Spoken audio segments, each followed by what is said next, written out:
Bapak Ibu, saya mau meneruskan apa yang dikatakan WL kita Pak Ferdi tadi tentang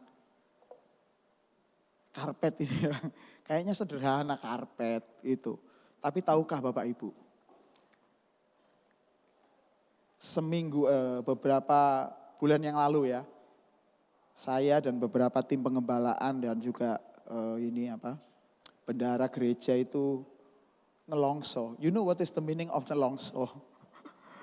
Soalnya lihat karpetnya itu kalau ada Bu Feni dan kawan-kawan lagi nari gitu ya, nari di sini itu. Kita ini kan ada haze ya, ada lampu yang di belakang itu. Jadi debunya itu bisa kelihatan gitu. Bul gitu. Saya membayangkan, opo gak watuk gitu loh. Nah, tapi kita tidak tahu caranya, gimana caranya kita ganti karpet ini. Karena memang kita gak mampu Bapak Ibu, gak mampu. Karpet ini mahal banget. Itu makanya waktu itu kita bisanya cuma nangis, itu minta sama Tuhan. Dan akhirnya Tuhan memampukan lewat Bapak Ibu juga. Atas apa yang Bapak Ibu lakukan di janji iman kita. Nah dari situlah kemudian satu hal yang kita tahu, kita belajar ya. Kadang-kadang Tuhan nunggu kita itu sampai ngangkat tangan baru dia nolong kita. Kenapa? Karena Tuhan gak mau seolah-olah kita ini bisa berbuat sesuatu untuk dia. Enggak. Dan itu adalah pembelajaran yang luar biasa bagi gereja kita. Bahwa sudah saatnya kita bergantungnya sama Tuhan. Bukan kepada manusia. Dan makanya Bapak Ibu saya sama Pastor Fani itu bolak-balik ketemu itu kok bisa ya Pastor Hari, kok bisa ya Pastor Fani, kok bisa ya gitu. Dan luar biasa ini makanya beri kemuliaan buat Tuhan dong. Untuk kasih Tuhan yang luar biasa penyertaan Tuhan. Dan ini masih satu hal lagi, nanti akan ada lagi untuk rayap dan lain sebagainya itu nanti akan Tuhan perbaiki sedikit demi sedikit Bapak Ibu. Bukan karena kekuatan kita tapi karena kekuatan Tuhan yang luar biasa. Saya mengucap syukur hari ini bersama-sama dengan kita ada tamu dari Papua. Koridwan, Cira. Oke, selamat datang, Tuhan Yesus memberkati. Jauh-jauh dari Papua datang ke sini. Balik lagi enggak kira-kira? Balik ya, enggak mungkin. Oke, Bapak Ibu, bulan ini kita akan belajar satu hal penting banget, yaitu memahami tentang nama-nama Tuhan. Ya, ketika kita belajar tentang nama-nama Tuhan, itu membuat kita itu jadi tahu, jadi mengenal pribadi Allah yang luar biasa, yang tinggal di dalam hidup kita. Nah ini yang membedakan antara kekristenan dengan agama yang lain. Kalau agama yang lain mereka mempunyai sebutan untuk Tuhannya yang merupakan sifatnya Tuhannya itu mereka punya sebutan sekian puluh gitu loh. Sekian puluh sebutan gitu untuk nama Tuhannya. Tetapi Tuhannya itu tidak tinggal di dalam diri mereka. Hanya sebuah pribadi yang jauh di mana mereka mengagung-agungkan betapa besarnya Tuhan mereka. Dan mereka berharap nanti satu saat Tuhannya itu nolong mereka. Tapi berbeda di dalam kekristenan yang merupakan agama penerus dari agama Yahudi. Bahwa ketika kita mengenal nama-nama Tuhan, kita bukan hanya memahami pribadinya, tetapi pribadi itu tinggal di dalam hidup kita. Itu yang luar biasa. Nah banyak orang masih memiliki cara berpikir yang sama dengan orang-orang dunia yang hanya memahami nama-nama Tuhan hanya sebagai sebutan. Oh dahsyat ya Tuhan kita, oh hebat ya Tuhan kita, oh besar luar biasa. Tapi tidak pernah menyadari bagaimana pengaruh yang dahsyat ketika Tuhan itu tinggal di dalam hidup kita. Gitu. Mari saya ajak Bapak Ibu lihat tulisan-tulisan yang aneh ini gitu ya. Ini tulisan Ibrani Bapak Ibu tentang nama-nama Tuhan, sudah ada penerjemahnya di bawah. Ya, mulai dari kata Elohim, dari kata Yahweh, ini bacanya dari sini ke sini ya Bapak Ibu ya. Tulisan Ibrani itu sama seperti bahasa Arab, bacanya dari kanan ke kiri itu ya.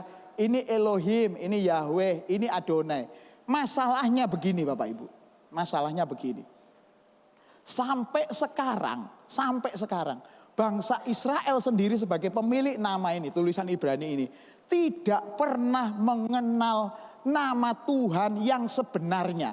Penyebutan kata Yahweh, Elohim, sama Adonai ya, terutama untuk Yahweh itu ya, terutama untuk kata Yahweh itu. Sampai sekarang penyebutannya belum tentu Yahweh.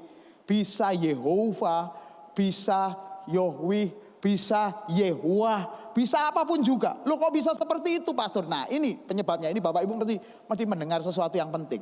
Karena begitu kudusnya Allah, Maka bangsa Israel bahkan menghindari menyebut nama Allah. Tidak seperti kita yang bolak-balik Yahweh, Yahweh. Itu penyebutan sebenarnya penyebutan yang tidak tepat. Itu keluar di abad yang ke-16 penyebutan Yahweh itu. Keluar sama-sama dengan ada vokal atau ada nikutnya tulisan Ibrani. Kalau Bapak Ibu melihat tulisan ini tulisan aslinya. Nggak ada vokalnya sama sekali. Ini tulisannya konsonan semuanya. Ini E, ini bisa dibaca E ya. Ini harusnya bisa E itu ya. Ini L, ini H, ini Yod. Ini juga im, M. Jadi ini tulisannya konsonan semuanya. Nah, tapi yang paling dahsyat itu yang di tengah ini. Yahweh ini. Ini tulisannya YHWH. Gimana caranya baca huruf YHWH? Nggak bisa. Dan sampai sekarang orang Ibrani tidak pernah tahu lafal pengucapan yang benar. Karena apa? Mereka dilarang untuk menyebut nama itu.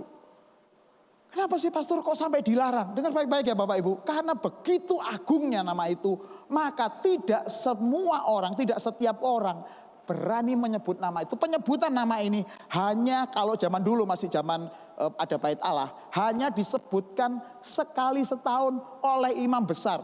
Yang lain gak pernah tahu nama itu apa, bunyinya apa. Itu. Makanya kalau sekarang ada orang ngomong Yahweh itu sebenarnya salah. Itu hanya perkiraan, namanya itu Yahweh. Karena nama itu di dalam Alkitab sendiri nikut atau huruf vokalnya macam-macam memang. Nah, kenapa kita mesti perlu pelajari ini? Saya mau memberitahu kepada Bapak Ibu bahwa nama Tuhan itu tidak boleh disebutkan sembarangan, berkaitan dengan pribadinya Dia yang sangat luar biasa bagi bangsa Israel. Ketakutan bangsa Israel itu, makanya ketika mereka nemu ada kata Yahweh, atau kalau dalam Alkitab Bapak Ibu ada kata Tuhan ditulis huruf besar ya bahasa Indonesia, tapi dalam bahasa asli ditulis Yod He Vav He atau YHWH ini. Mereka membacanya dengan ini, Adonai. Ucapkan sama-sama saya, Adonai. Ya, Adonai itu adalah pengucapan yang paling mungkin ketika orang Israel membaca Alkitabnya dan ada menemukan tulisan YHWH.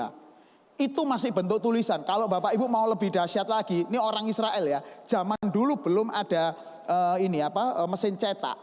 Penulisannya kan ketika orang Israel, para soferim atau penulis kitab itu menulis ngeblat, istilahnya ngeblat itu apa ya? Copy paste ya. Zaman sekarang copy paste. Nah, ngeblat tulisannya huruf Yunani seperti ini.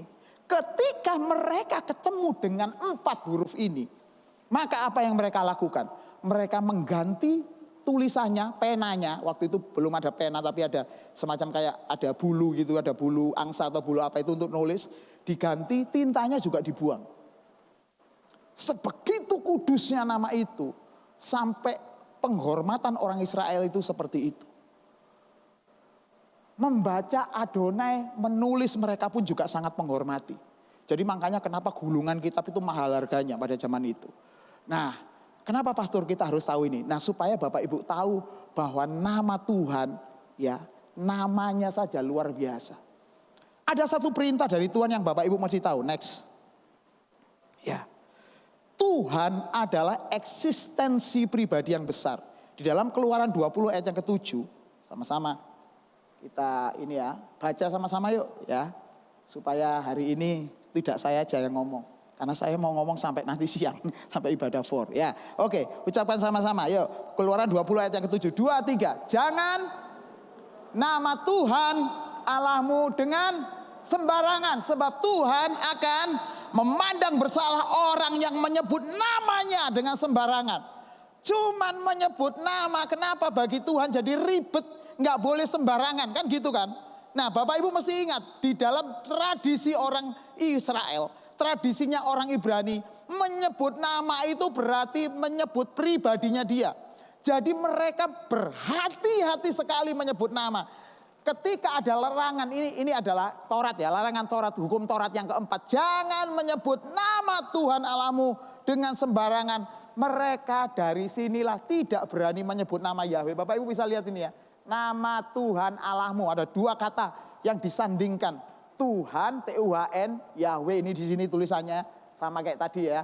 Sama Allah itu terjemahan dari kata Elohim itu di sini. Ini Eloah karena ada kata mu di belakang, ya. Sama Elohim, Eloah itu untuk mu, untuk kata mu. Nah, artinya Bapak Ibu, bangsa Israel pada saat itu tidak berani main-main dengan nama itu. Tidak berani main-main dengan pribadi itu tepatnya. Mereka tidak akan pernah menggunakan nama itu dengan sembarangan. Apalagi main-main. Hal yang sama yang kita lakukan sekarang ini seharusnya kita juga sangat menghormati nama itu. Dengan apa? Dengan tidak main-main menggunakan nama itu. Nah, prakteknya bagaimana Pastor? Oke, dengarkan baik-baik. Sekarang ini banyak orang Kristen yang membuat seolah-olah Tuhan itu tidak lagi menjadi pribadi yang besar, pribadi yang luar biasa. Dia bahkan seenaknya sendiri mengarahkan Tuhan kepada keinginannya. Apa yang menjadi keinginannya, cita-citanya. Dia berusaha doakan, dia berusaha lakukan apapun yang supaya Tuhan itu kelihatannya terpikat sama dia. Dan akhirnya Tuhan bisa menuruti apapun keinginannya. Bahkan kalau Bapak Ibu melihat lagu-lagu sekarang, itu sepertinya mengarahkan ke sana. Seolah-olah kita menjadi pribadi yang luar biasa dan Tuhan harus mengikuti kita. Saya beritahu Bapak Ibu baik-baik. Tuhan bukan pribadi yang mudah digoyahkan dengan apapun permintaan kita, apapun keinginan kita. Enggak. Dia punya rencana yang besar, dia punya rancangan yang luar biasa yang tidak mudah digoyahkan oleh apapun. Oleh karena itulah yang harusnya terjadi, yang harusnya nih Bapak Ibu ya, kitalah yang mengikuti rencana Tuhan, kitalah yang mengikuti kehendak Tuhan, kitalah yang mau tunduk kepada apapun yang Tuhan rancangkan daripada kita membuat Tuhan menyesuaikan dengan apa yang menjadi keinginan kita. Sekarang ini banyak pengajaran yang seolah-olah kalau Tuhan diperlakukan seperti ini maka Tuhan akan nurut. Ya. Kalau kita melakukan puasa sekian lama, Tuhan pasti ikut. Percayalah itu tidak pernah terjadi. Karena Tuhan punya integritas yang tidak mudah digoyahkan oleh manusia. Sampai sekarang pribadi Tuhan sama loh. Mulai dari bangsa Israel sampai sekarang sama. Dia nggak pernah berubah. Nah, oleh karena itulah sebagai jemaat yang mulai belajar kebenaran, ya mulai dikurangi keinginan untuk mendikte Tuhan, meminta Tuhan supaya sepakat dengan kita karena keinginan kita harus mulai dikurangi, kalau bisa harus mulai dihapus. Bapak Ibu harus sekarang mulai melangkah ke satu hal yang seperti yang dikatakan oleh Tuhan Yesus, biarlah kehendakmu yang jadi. Kapan itu dikatakan Tuhan Yesus, masih ingat? Ketika dia mau disalib di atas kayu salib. Ketika dia berada di waktu itu di Taman Getsemani, dia berdoa, dia doanya seperti ini. Tuhan, kalau boleh ya Tuhan, itu doanya masih sopan. Lalukanlah cawan ini daripadaku. Gitu. Doanya Yesus, seolah-olah Tuhan ngomong, Tuhan kalau boleh aku gak usah pakai menderita ya. Aku gak usah pakai disalib di atas kayu salib ya. Aku gak usah pakai, ya pokoknya yang susah-susah gitu ya. Tapi Tuhan Yesus memberi teladan kepada kita semuanya. Menutup doa itu dengan luar biasa. Apa kata Tuhan? Masih ingat Bapak Ibu? Tetapi itu bukan kehendakku. Biarlah kehendakmu yang jadi. Dan hal yang sama harus Bapak Ibu lakukan sejak hari ini. Jangan lagi pernah mendikte Tuhan.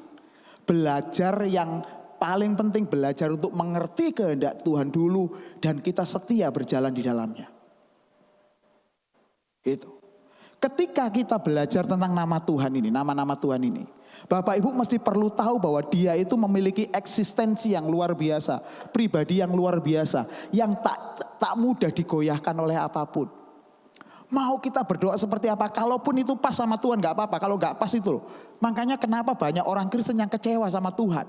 Karena dipikir doanya gak dijawab. Tuhan gak pernah jawab doaku. Tuhan membuat saya semakin lama semakin susah. Semakin melayani saya tambah susah. Bukannya tambah semakin enak, kan gitu kan. Kenapa? Karena kita tidak mengerti kehendak Allah.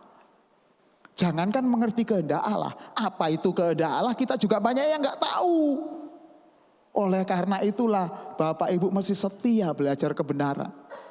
Ke gereja, datang ke ibadah itu bukan cuma kita rame-rame ketemu sama teman, kemudian kita cuma untuk melayani di sini. No. Ketika Bapak Ibu ibadah ke gereja, duduk di tempat yang Bapak Ibu sekarang duduki, Bapak Ibu mesti tahu bahwa setiap Bapak Ibu adalah orang-orang pilihan yang hendak sama Tuhan dibentuk menjadi orang yang semakin serupa dengan Yesus Kristus.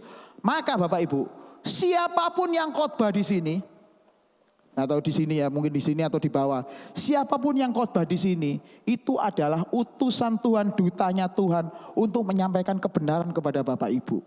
Jangan lagi pilih-pilih pembicara.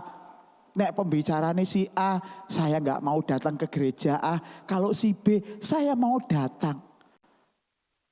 Jangan lagi pilih-pilih, karena apapun yang disampaikan dari tempat ini, setahu saya pasti firman Tuhan. Betul ya Pastor Wani ya? Jadi dari situlah kita belajar mengenai bagaimana Tuhan itu memiliki kehendak yang tidak mudah kita atur. Kan maunya kita itu datang ke gereja kan enak kan, AC-nya nyala semua, tempat duduknya empuk, kemudian tempatnya gak terlalu rame, kemudian orang-orangnya baik. Come on Bapak Ibu, saya mau kasih tahu, bergereja itu seperti berkeluarga. Ketika Bapak Ibu ada di gereja Surabaya City Blessing, contoh tadi aja yang disampaikan oleh Pak Werdi itu, tentang karpet ini kan kita pikul sama-sama nih. Bapak Ibu boleh kalau mau setelah ibadah mau foto di sini silahkan. Saya belum foto soalnya. Ini tempat kita. Nah di keluarga itu kan pasti ada pergumulan, pasti ada nggak cocoknya ya pastilah. Kita sama adik, sama kakak, sama papa, sama mama juga pernah bertengkar. Tetapi pertengkaran itu tidak membuat kita tambah pahit. Justru pertengkaran, justru permasalahan itu Tuhan pakai untuk mendewasakan Bapak Ibu semuanya. Bagaimana caranya Bapak Ibu bisa menjadi orang yang rendah hati kalau tidak pernah dipertemukan dengan orang yang tinggi hati? Oleh karena itulah kalau di gereja ada orang yang songong tahu ya? Sombong plus songong. Orang yang songong gitu dan sombongnya minta ampun. Bapak Ibu itu gak usah dirasani. Justru dari situlah kita belajar kerendahan hati. Percayalah, di gereja manapun kita mau pindah, sampean akan ketemu dengan masalah yang sama. Karena masalahnya bukan di gerejanya, masalahnya di Bapak Ibunya. Sampean semuanya hendak dibentuk oleh Tuhan. Cuman masalahnya kalau pindah ke gereja yang lain, ya itu balik meneh kelas 0. Balik lagi kalau di City Blessing umpama ya, City Blessing sudah kelas 7, begitu pindah balik kelas 0 maneh. Gitu. Nah oleh karena itulah Bapak Ibu dibentuk di tempat ini. Di tempat di mana Bapak Ibu diutus ya. Bapak Ibu datang ke sini bukannya disuruh Pastor Fani loh ya, disuruh Pastor Hari enggak ya. Bapak Ibu diutus oleh Tuhan, ditempatkan di sini supaya bertumbuh menjadi orang yang memandang eksistensi Tuhan sebagai pribadi yang luar biasa. Dan dengar baik-baik. Ketika Tuhan mau menyatakan namanya kepada Bapak Ibu semuanya ya, menyatakan namanya, sebenarnya intinya Tuhan mau ngomong seperti ini. Ya, intinya. Aku memperkenalkan namaku supaya kamu semakin lama semakin diubah, semakin sempurna seperti aku. Itu kata Tuhan. Hendaklah engkau sempurna sama seperti Bapamu di sorga adalah sempurna. Begitu kata firman Tuhan. Artinya Tuhan hendak membentuk Bapak Ibu pelan-pelan. Karena pembentukan itu nggak mungkin langsung. Tiba-tiba langsung jadi pastor. Tiba-tiba langsung jadi orang yang hebat. Enggak Bapak Ibu. Tuhan bentuknya by proses. Oleh karena itulah yang Tuhan lakukan, yang Tuhan kerjakan seolah-olah seperti nggak selesai-selesai kan. Masalah kayaknya gak selesai-selesai dalam hidup kita. Ini belum selesai, muncul lagi, kemudian ini lagi. Kenapa? Karena memang Tuhan hendak membentuk Bapak Ibu. Makanya saya mengucap syukur kalau Bapak Ibu diproses, itu memang prosesnya memang seperti itu. Nah, kepada bangsa Israel, Tuhan ketika hendak menyatakan eksistensi ini, Tuhan hendak mengubah. Bapak Ibu kalau tahu, ini kitabnya di Keluaran. Jadi pada saat itu kira-kira bangsa Israel sudah pindah ke ke tanah perjanjian atau ke tanah Kanaan pada saat itu ya, Tuhan menetapkan aturannya. Bapak Ibu tahu nggak, bangsa Israel itu dikasih peraturan Taurat yang begitu kuat. Itu karena apa? Karena bangsa Israel dulu adalah bangsa budak, nggak pernah sekolah, mereka nggak pernah dapat pendidikan seperti di Mesir, enggak. Mereka di Mesir itu menjadi warga kelas 3. Warga kelas pertamanya adalah orang-orang bangsawan Mesir tentunya. Warga kelas 2-nya warga Mesir sendiri. Warga kelas 3-nya warga budak bangsa Israel. Nah, karena di Mesir itu mereka menjadi budak 400 tahun. Maka Tuhan perlu untuk mendidik mereka dengan Taurat yang begitu kuat. Gitu. Ketika mereka dididik dengan Taurat yang begitu kuat, salah satunya firman 10 firman Allah itu ya seperti ini. Supaya mereka tahu bahwa Allah itu luar biasa, jangan pernah menyebut nama Tuhan dengan sembarangan. Bapak Ibu, kadang-kadang saya ngeri kalau lihat hamba-hamba Tuhan ya. Orang-orang menggunakan nama Tuhan dengan seenak sendiri, menurut pemikirannya, dan bahkan dia berani menyatakan itu nubuatan dari Tuhan. Kami hati-hati Bapak Ibu, di Blessing Center itu kita hati-hati kalau ngomong nubuatan dari Tuhan, perkataan Tuhan, benar-benar hati-hati. Karena jangan-jangan kalau itu nggak sesuai dengan kehendak Tuhan gimana? Zaman dulu kalau orang ngomong, ya nabi ngomong nggak sesuai dengan nubuatan yang terjadi nanti, maka kepada nabi itu, Bapak Ibu tahu yang dilakukan, harus dibunuh. Sebesar itulah cara Tuhan untuk menyatakan bahwa jangan menggunakan nama Tuhan dengan sembarangan. Oleh karena itu di sini Bapak Ibu dididik benar-benar untuk mengerti kehendak Tuhan lebih dulu. Supaya kita jangan pernah menggunakan nama Tuhan untuk kepentingan kita sendiri. Kita berpikir bahwa Tuhan bisa kita dikte begitu. Enggak bisa. Gitu. Nah, kepada bangsa Israel ini ditetapkan sebuah peraturan yang kuat karena apa? Bangsa Israel adalah bangsa budak. Ketika orang Israel melihat bangsa-bangsa yang lain, di sana bangsa-bangsa yang lain memiliki dewa-dewa sendiri. Memiliki sebutan untuk Tuhan sendiri. Ada yang namanya Baal, ada yang namanya Milkom, ada yang namanya Aserah, ada yang namanya Aserata. Pokoknya macam-macam namanya.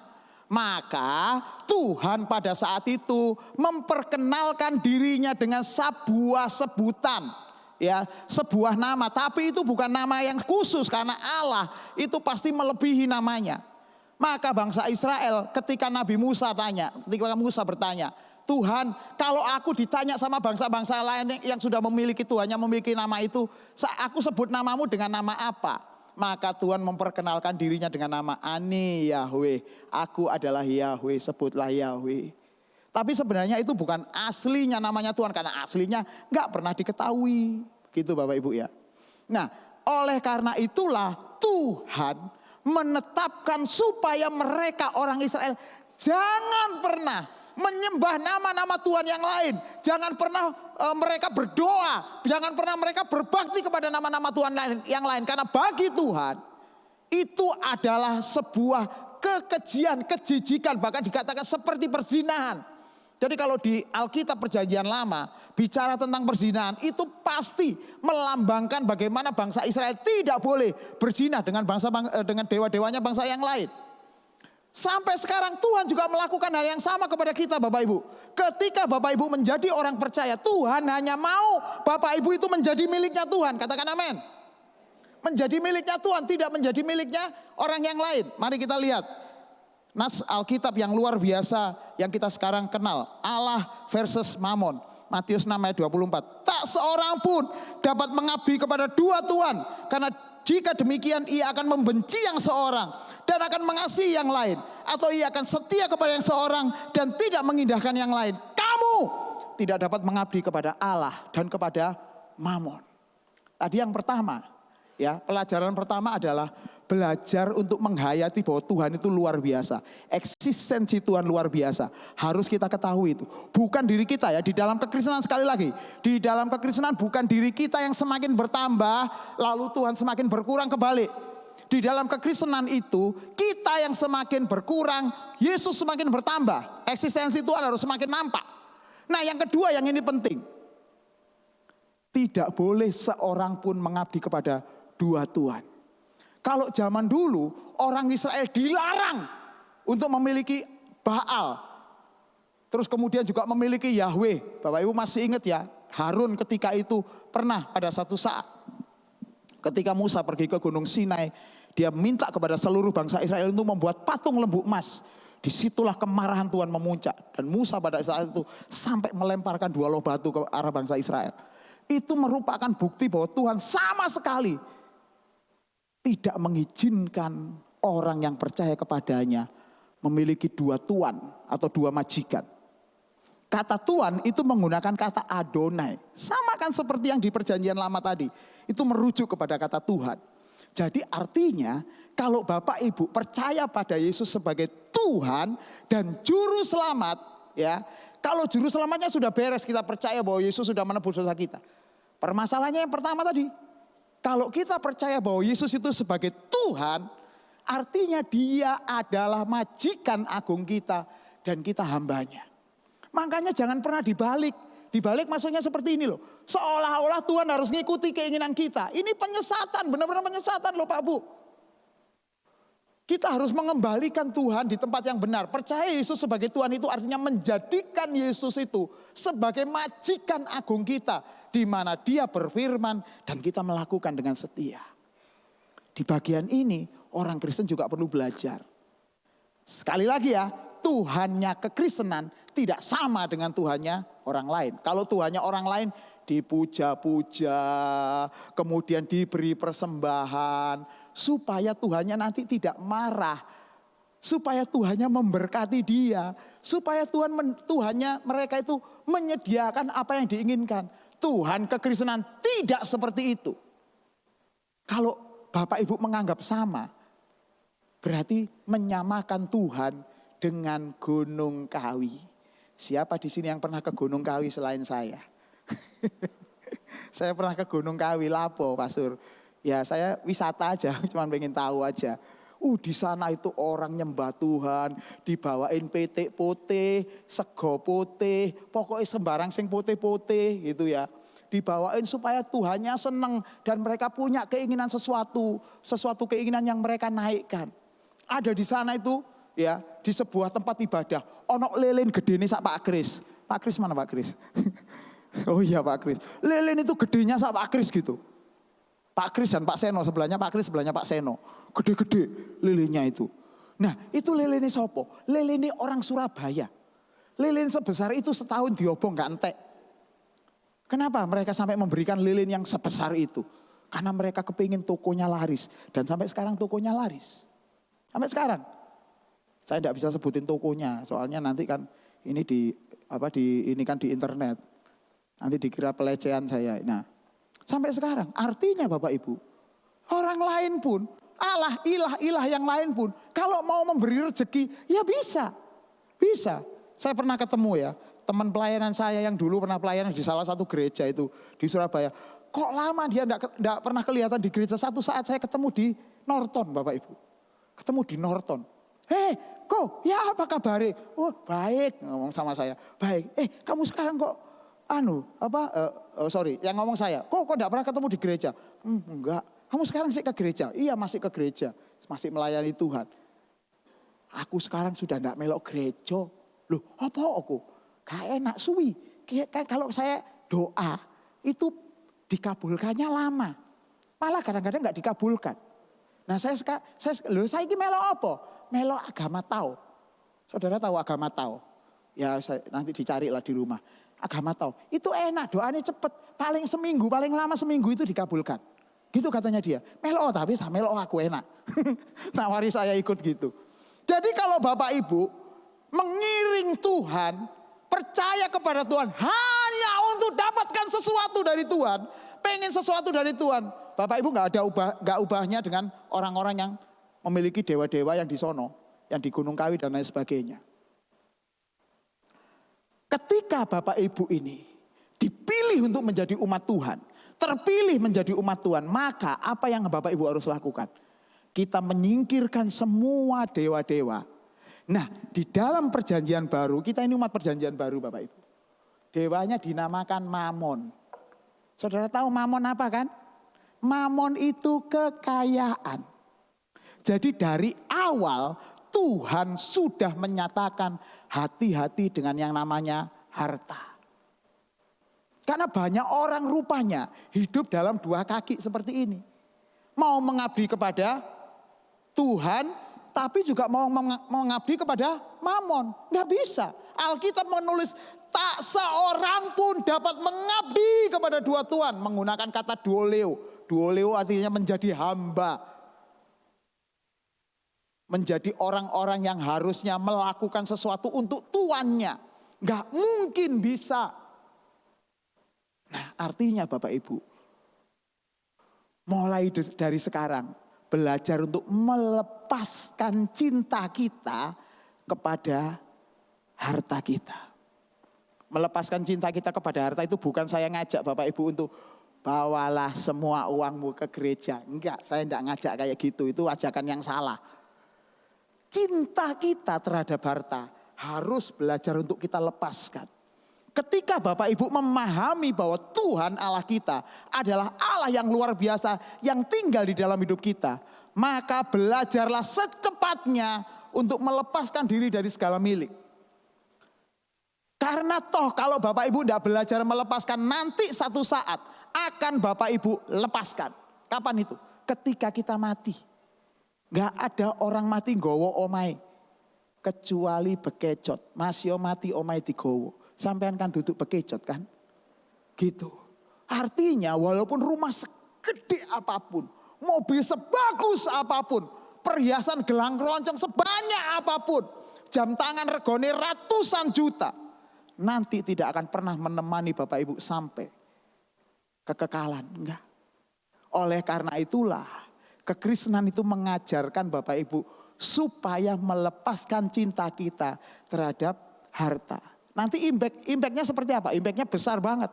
Ketika Bapak Ibu berusaha melepaskan, ketika Bapak Ibu diberkati Tuhan luar biasa, tidak akan pernah menggunakan berkat itu dipakai untuk kesombongan kita. Ketika Bapak Ibu diberkati, Bapak Ibu akan tahu bagaimana menggunakan berkat ini, yaitu untuk membela nama Tuhan, bukan untuk kita pamer. Nah, banyak orang itu dulu gak punya uang, sekarang setelah punya uang pengen pamer, terutama kepada orang yang dulu menghina dia. Orang-orang yang pernah ditolak cintanya oleh cewek karena gara-gara merasa miskin, biasanya setelah nanti kaya mau dibuktikan, aku lewat ngarep omahe tak gowo mersiku tak bel, din din. Begitu dia metu, wah, aku salah pilih. Itu kan perasaan kita, Bapak Ibu. Saya mau kasih tahu apa yang dilakukan Yesus ketika dia bangkit dan menampakkan diri. Kemarin belum sempat saya khotbahkan gitu ya. Bapak Ibu pernah enggak melihat ketika Yesus bangkit, Yesus menampakkan diri sekali saja kepada orang-orang yang dulu mengeksekusi, membuli dia? Kepada Pilatus pernah? Enggak pernah. Kenapa? Karena dia tidak perlu untuk menampakkan dirinya kepada Pilatus. Buat apa? Emang kalau menampakkan diri pada Pilatus kemudian Pilatus percaya gitu? Oh iya. Ya pasti kemungkinan Pilatus percaya sih. Tapi bagi Tuhan gak ada gunanya. Tuhan lebih suka menampakkan diri kepada murid-muridnya. Orang-orang yang akan menghabiskan waktu bersama-sama dengan dia di kekekalan. Dia ajar seperti itu. Gak pernah Tuhan Yesus menampakkan diri sekalipun kepada ahli Taurat dan orang Farisi. Kalau Tuhan Yesus menampakkan diri kepada ahli Taurat dan orang Farisi, kan namanya pamer. Ngajarin kita pamer Bapak Ibu. Yesus gak pernah ngajarin kita pamer. Jadi ketika Bapak Ibu diberkati, jangan dipakai untuk pamer juga. Apalagi dulu-dulu yang kita merasa terhina oleh orang lain karena kita merasa dianggap miskin, gak punya apa-apa, maunya pamer. Stop. Ketika Bapak Ibu diberkati Tuhan, pakai berkat itu untuk membela nama Tuhan. Dimanapun, terserah. Bapak Ibu bisa berkati saudaramu yang belum sekolah, berkati mereka yang kekurangan, dimanapun. Itu. Nah, tapi ketika Bapak Ibu diizinkan untuk tidak menerima berkat yang banyak sekalipun, Bapak Ibu tidak pernah menyalahkan Tuhan. Tidak pernah. Tapi apa yang kita lakukan? Belajar mengucap syukur dengan berkat yang Bapak Ibu punya. Berapapun berkat itu. Artinya, apa yang Tuhan lakukan di dalam hidup Bapak Ibu sekarang, mau diberkati uang banyak atau mengalami kesulitan, itu cara Tuhan untuk mengubah Bapak Ibu supaya hati kita tidak terpikat kepada mamon. Nah, masalahnya banyak orang termasuk di pelayanan itu mengarahkan mengarahkan kita untuk cinta sama Mamon. Bahkan memakai nama Tuhan, ini yang ngeri ya. Memakai nama Tuhan supaya Tuhan bisa mendatangkan uang banyak buat dia. Ini ngeri Pak Bu. Maka jemaat gereja Surabaya City Blessing, ayo kita belajar kebenaran yang luar biasa ini dari mengenal nama-nama Tuhan. Ketika Tuhan mengenalkan Bapak Ibu sebagai Yahweh, Adonai, Elohim, hendaknya Bapak Ibu tahu bahwa dia tidak mau diduakan dengan harta. Jadi kalau sekarang ada yang mulai cinta harta, belajar untuk melepaskan diri. Next, bagian terakhir. Nah, ini adalah bagian yang penting dari nama Tuhan. Dia berkata, aku ada, yang aku ada. Oh, posisi pastor artinya aku ada, yang aku ada. Dan memang artinya seperti itu. Di dalam Keluaran 3 ayat yang keempat. Ya, ketika Musa bertanya kepada Tuhan, Tuhan, siapa namamu? Itu ya, siapa namamu kok disebut seperti apa? Jawaban Tuhan, firman Allah kepada Musa, aku adalah aku. Itu kata Alkitab Perjanjian Baru, Perjanjian Lama ya, ITB. Ya, terjemahan baru. Lagi firman-Nya, beginilah kau katakan kepada orang Israel itu. Akulah aku, telah mengutus aku kepadamu. Nih ayat yang paling membingungkan. Makanya saya kasih bagian ayat yang berbahasa asli. Ya, Wayomer, berfirmanlah Elohim Allah, El Mose kepada Musa. Ehyeh, Eser, Ehyeh. Ucapkan sama-sama. Ehyeh, Eser, Ehyeh. Lidahnya enggak kayak orang Ibrani masihan.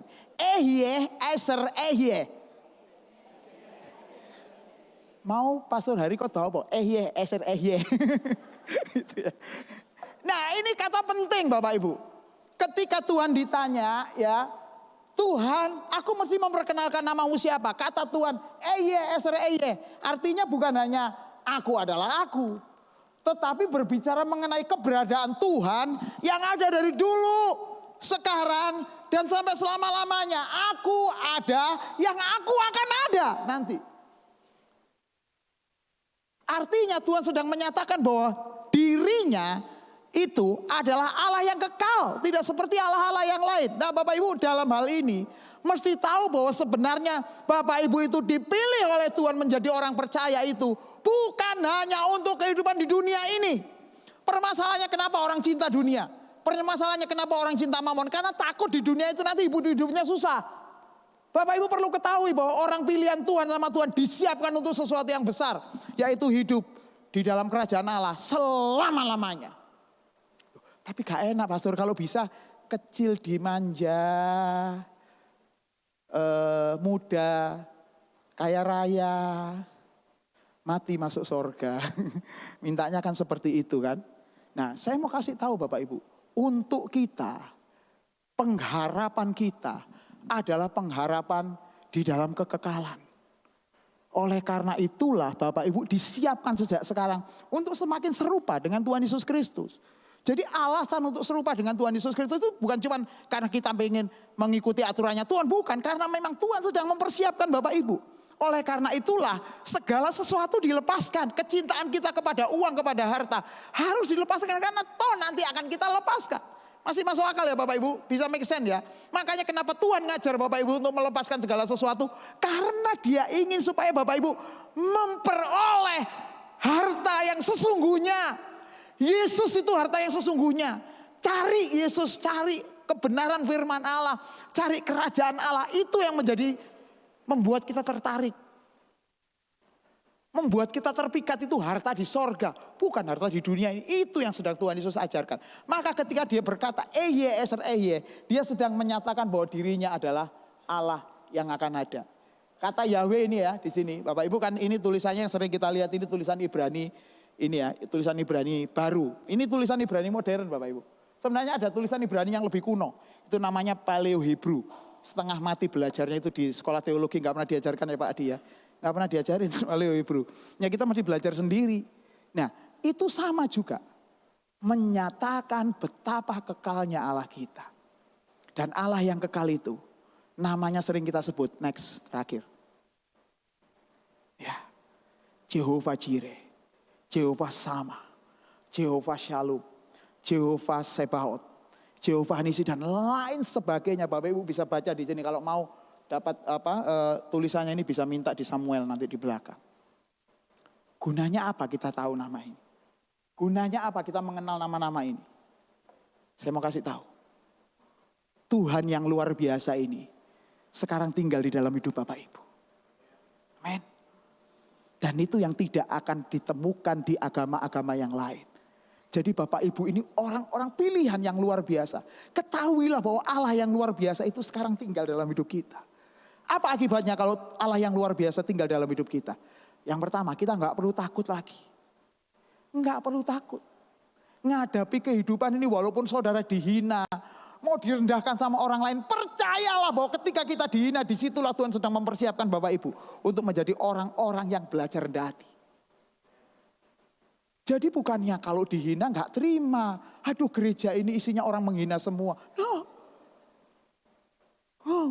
Jadi ketika Bapak Ibu ditegur dan apapun ya, itu Tuhan sedang mengajarkan Bapak Ibu untuk belajar rendah hati, belajar sabar.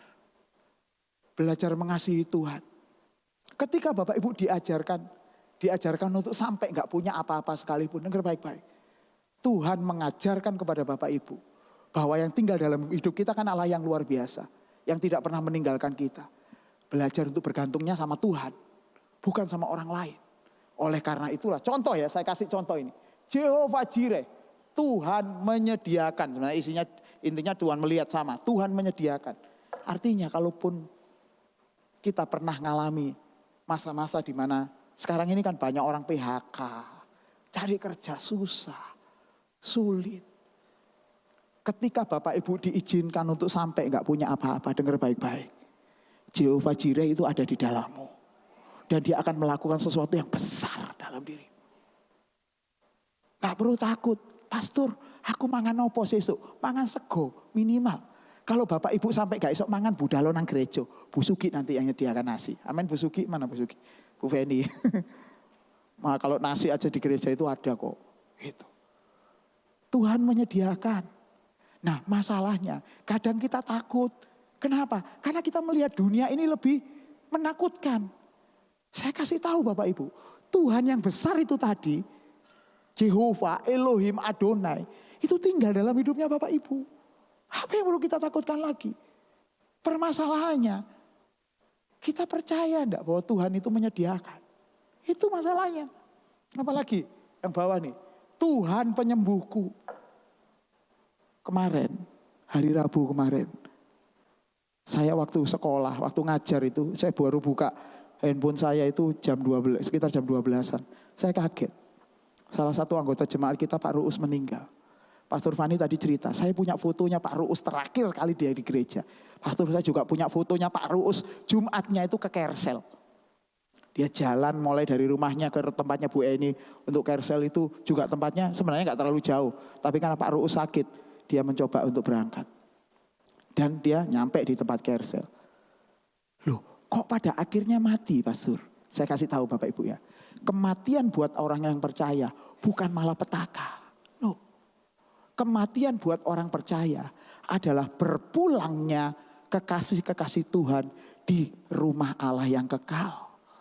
Jadi bagi orang percaya, kematian sudah tidak menakutkan. Ada dua hal yang membuat setan itu takut. Kan ada lagunya. Ya, iblis dikalahkan itu karena dua hal. Yang pertama oleh darah anak domba, betul? Oleh darah, itu sebenarnya ada di Wahyu 12 ayat yang ke-11. Ya, yang kedua oleh kesaksian kita, betul kan?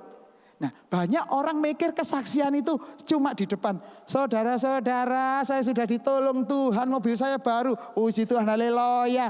Enggak kayak gitu. Kalau Bapak Ibu baca lanjutannya di Wahyu 12, kesaksian orang-orang yang tidak menyayangkan nyawanya.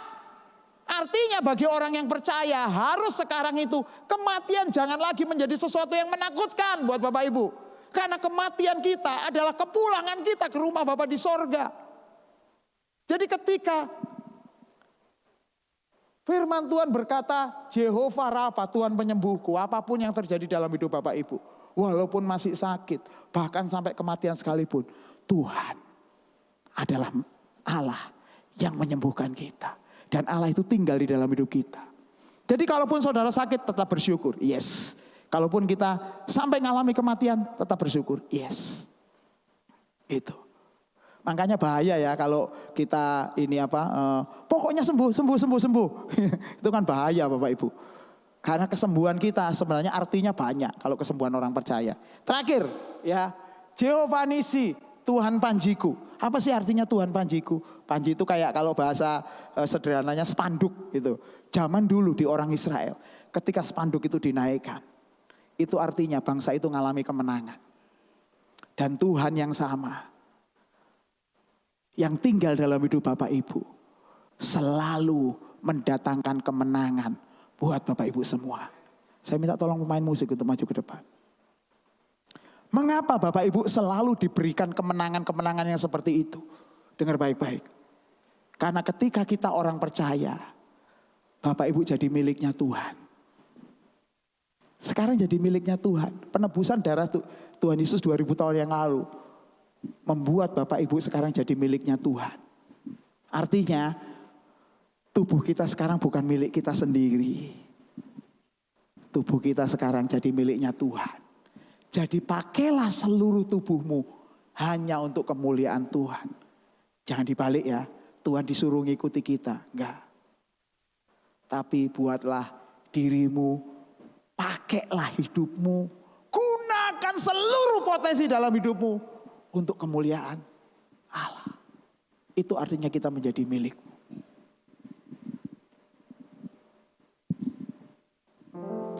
Saya ajak Bapak Ibu nyanyi satu lagu ini.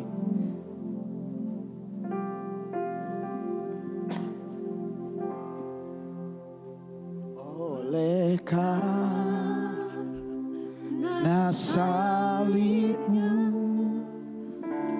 seluruh hidupku milikmu Tuhan. Darahmu sucikanku, kuasa salibmu pulihkanku. Sebentar sebelum kita lanjutkan lagu ini, saya mau kasih tahu Bapak Ibu. Mungkin waktu-waktu yang lalu kita ngalami pergumulan, ngalami sakit, ngalami sesuatu yang tidak menyenangkan diri kita.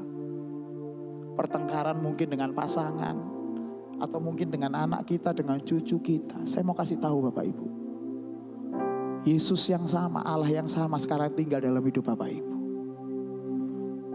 Ketika Tuhan menyatakan bahwa Bapak Ibu menjadi miliknya, Tuhan pasti akan memulihkan keadaanmu. Amin. Yang paling penting, ketahuilah dan percayalah bahwa Dia akan membawa kemenangan buat Bapak Ibu semuanya. Oleh karena salibmu, seluruh hidupku milikmu Tuhan. Darahmu sucikanku, kuasa salibmu pulihkanku. Bapak Ibu, hari ini yang mau berkomitmen pada Tuhan, Tuhan, aku mau jadi milikmu selamanya. Bapak Ibu boleh taruh tangan di dada, saya mau berdoa dari tempat ini. Orang yang naruh tangan di dada bukan orang berdosa, tapi orang yang mau diubahkan hidupnya benar-benar 100% jadi miliknya Tuhan. Ada lagi, puji Tuhan. Puji Tuhan, Tuhan melihat mereka yang naruh tangan di dada mereka. Kami bukan orang yang hebat. Hari ini kami mau berkomitmen untuk mengubah status kami dari orang yang kami miliki sendiri. Seolah-olah hidup kami lebih penting menjadi orang-orang yang benar-benar menjadi milik-Mu Tuhan. Jamah mereka yang naruh tangannya di dada mereka. Ubah hidup mereka dalam nama Tuhan Yesus. ubah hidup mereka menjadi sesuatu yang baru. Bapak Ibu bisa turunkan. Oleh kuasa salibmu, seluruh hidupku milikmu Tuhan. Darahmu sucikanku, kuasa salibmu pulihkanku. Sekali lagi katakan, oleh Bapak Ibu kita siapkan hati kita untuk sakramen perjamuan kudus. Di tangan Bapak Ibu ada hosti, ada anggur. Bapak Ibu bisa membaca ayat yang ada di hosti yang Bapak Ibu terima masing-masing. Ayat itu untuk Bapak Ibu, bukan untuk orang lain. Gak kebetulan Bapak Ibu dapat ayat itu. Pulihkanku. Baca ayatnya, renungkan. Oleh karena salibmu. Jika sudah selesai, saya undang Bapak Ibu untuk bangkit berdiri. Ku milikmu Tuhan, darahmu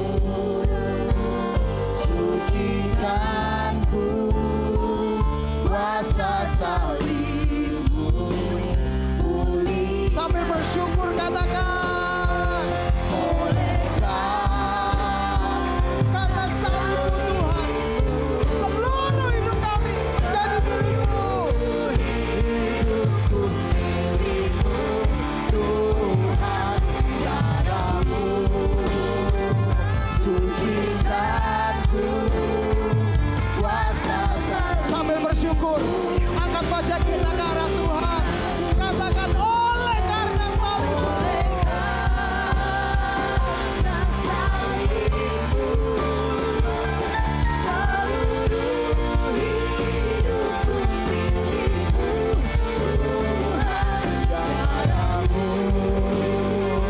sucikanku, kuasa salibmu pulihkanku. Bapak Ibu, angkat roti lebih tinggi dari kepala kita. Roti yang olehnya merupakan perlambang tubuh Tuhan Yesus Kristus yang terpecah-pecah 2000 tahun yang lalu. Supaya dosa kita bisa ditebus oleh darah Tuhan Yesus. Segala keterikatan, segala kutuk bisa diselesaikan oleh Tuhan Yesus. Dan memang Tuhan sudah menyelesaikannya dengan sempurna di atas kayu salib. Sehingga kita saat ini menjadi orang-orang yang dibenarkan oleh Tuhan. Terlebih dahulu dengarkanlah firman Tuhan, sebab apa yang telah kuteruskan kepadamu telah aku terima dari Tuhan. Yaitu bahwa Tuhan Yesus pada malam waktu ia diserahkan mengambil roti, dan sesudah itu ia mengucap syukur atasnya. Ia memecah-mecahkannya dan berkata, inilah tubuhku yang diserahkan bagi kamu. Perbuatlah ini menjadi peringatan akan aku. Bapak Ibu semuanya, bukankah roti yang terpecah-pecah ini adalah persekutuan kita dengan tubuh Tuhan Yesus Kristus? Mari kita makan sama-sama dalam nama Tuhan Yesus Kristus.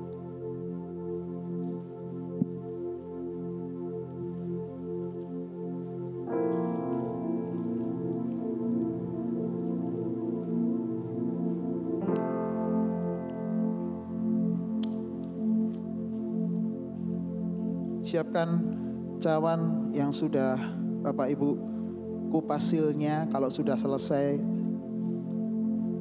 angkat dengan tangan kanan lebih tinggi dari kepala kita.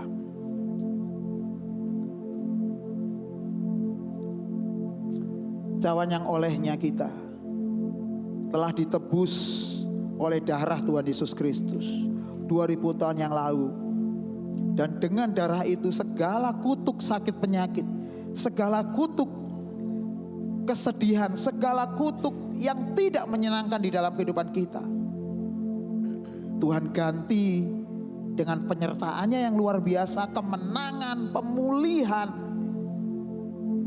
dan sesuatu yang baik dari Allah kita. Cawan yang olehnya setiap dosa kita telah ditebus dengan tuntas oleh darah Tuhan Yesus, sehingga kita diperdamaikan kembali dengan Allah. kita benar-benar bisa berdoa, mendatangi, dan kemudian kita bersekutu dengan Allah dengan cara yang luar biasa. Dan cawan ini adalah perlambang darah Tuhan Yesus Kristus yang tercurah 2000 tahun yang lalu. Terlebih dahulu dengarkanlah firman Tuhan. Demikian juga ia mengambil cawan sesudah makan lalu berkata, cawan ini adalah perjanjian baru yang dimeteraikan oleh darahku. Perbuatlah ini setiap kali kamu meminumnya menjadi peringatan akan aku. Sebab setiap kali kamu makan roti ini dan minum cawan ini, kamu memberitakan kematian Tuhan sampai ia datang. Bapak Ibu semuanya, bukankah cawan pengucapan syukur yang atasnya kita mengucap syukur ini adalah persekutuan kita dengan darah Tuhan Yesus. Mari kita minum sama-sama dalam nama Tuhan Yesus Kristus. Oleh karena salibmu, sambil bersyukur kepada Tuhan katakan, seluruh hidupku kami milikmu Tuhan. Darahmu sucikanku, kuasa salibmu pulihkanku. Yang pernah ditolong Tuhan katakan, oleh karena salibmu seluruh hidup kami Tuhan, tidak ada satu pun yang tersisa menjadi milikmu Tuhan. Tuhan, darahmu sucikanku, kuasa salibmu. Angkat wajah kita ke arah Tuhan sambil bersyukur, katakan, oleh karena salibmu seluruh hidup kami, seluruh hidupku milikmu Tuhan. Darahmu sucikanku, kuasa salibmu. Lebih dahsyat lagi Bapak Ibu yang katakan, oleh karena salibmu. Orang-orang yang menang katakan pada Tuhan, seluruh hidupku milikmu Tuhan. Darahmu sucikanku, kuasa salibmu pulihkan. Kuasa salibmu, kuasa salibmu pulihkan. Kuasa salibmu, kuasa salibmu pulihkan. Boleh berikan kemuliaan buat Allah kita yang dahsyat, Allah yang luar biasa, yang ada dalam hidup kita, yang tinggal dalam hidup kita. Come on. Amin. Tuhan, kami percaya Engkau bukan hanya hadir bersama-sama dengan kami Tuhan, tapi Engkau tinggal, hidup, bergerak di dalam kehidupan kami. Sehingga kami tidak perlu takut, kami tidak perlu gentar, kami tidak perlu khawatir, karena yang ada di dalam kami adalah Allah Immanuel yang luar biasa. Meteraikan setiap firman-Mu di dalam kehidupan kami. Ubahkan seluruh hidup kami sejak hari ini Tuhan. Dalam nama Tuhan Yesus Kristus kami sudah berdoa dan mengucap syukur. Tuhan, sebentar kami juga akan memberikan persembahan kami. Beritahukan kepada kami berapa yang harus kami kembalikan untuk kemuliaan nama. Karena kami tahu Tuhan, darah-Mu terlalu berharga untuk kami hargai dengan uang. Seluruh hidup kami menjadi milik-Mu. Apapun yang kami punya itu jadi milik-Mu. Kami akan memberikan persembahan kami dengan penuh sukacita. Di dalam nama Tuhan Yesus Kristus kami sudah berdoa dan mengucap syukur. Yang percaya Tuhan sama-sama katakan amin.